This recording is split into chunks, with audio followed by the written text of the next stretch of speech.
What is up, viewers and subscribers? Welcome back to the channel. Car Revive. It's that time of the year and it's starting to get cold outside. What do you know? My car wants to act up on me. Luckily, snow and all that stuff I'm not dealing with right now.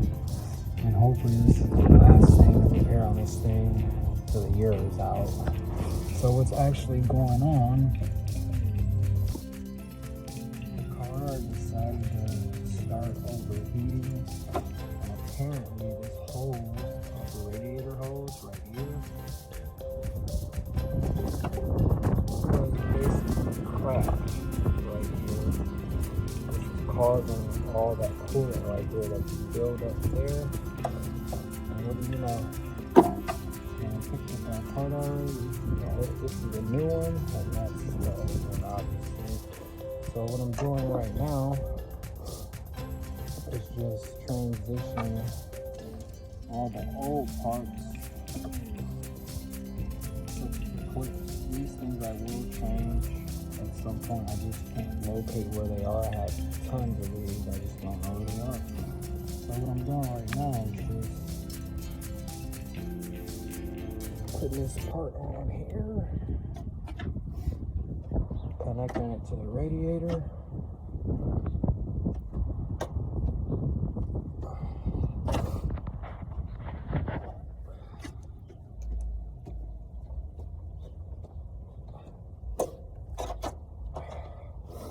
And putting this one here.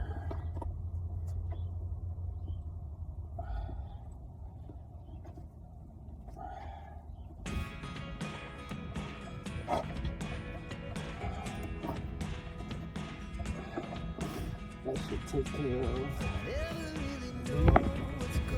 Originally, when I looked at this, I thought that the leak was coming from this back area. As you can tell, there's coolant built up around this tube.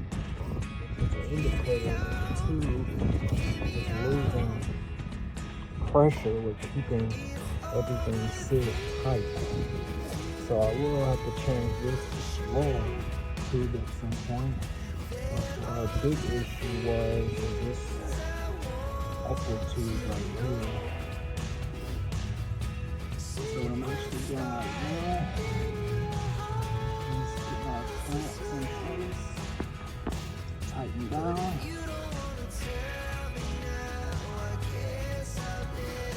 And it's already seated.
Good, give it a snug test.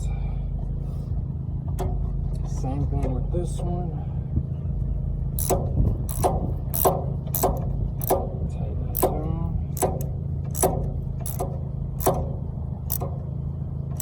Now this one's plastic, you don't want to go too tight. The tube is already tight itself. And the last thing I do is put some coolant in here.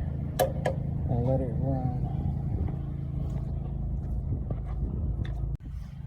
Now what I'm actually doing, I'm using this Pennzoil all vehicle purpose coolant basically. What I'm actually doing is just filling the radiator to the top.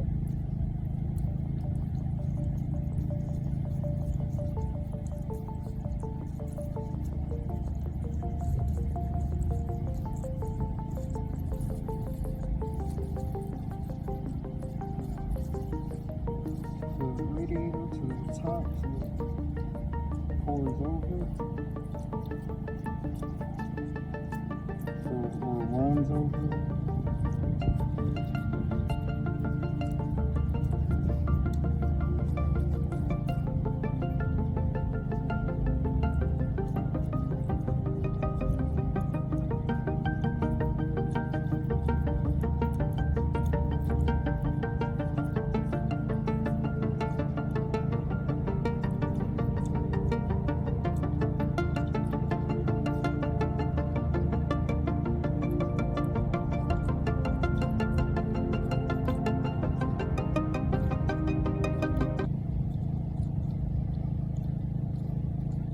It was completely empty, the system.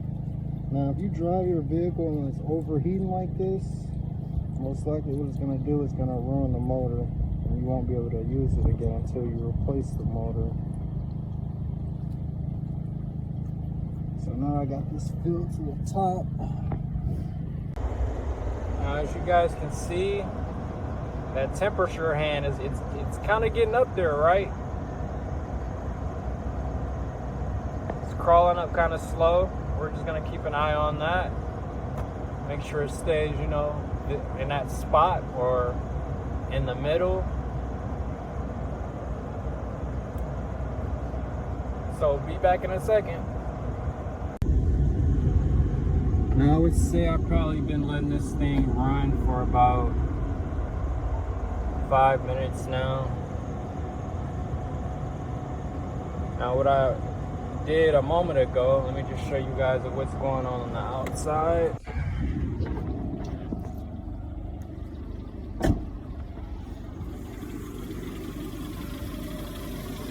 Basically came over, you see how that's kind of low. And just re-topped it up like this. Now you see like those bubbles coming out of the system. You want to kind of once the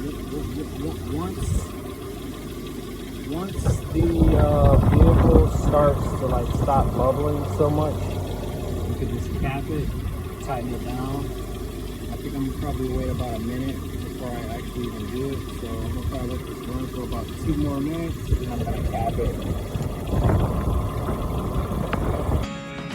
Alright guys, that's pretty much a wrap for today's video. It was a long day. As far as, you know, fixing the overheating issues on the clip. Thank God it was just a hose. And also I did the brakes on my girlfriend's Chrysler Town Country. Brakes and rotors. Turns out she needs a new caliber. And also a tire rod apparently. So that's pretty much a wrap for today's video. As far as, you know, the repair of the vehicle, that was just some extra stuff that was going on. My channel is really based off my own personal build. Repairs on individual vehicles, but I've already helped you guys tons of passing on brakes. I'm pretty sure I have something on my channel regarding brakes, so if you haven't seen that or any of those videos, go check it out. And until next time, peace.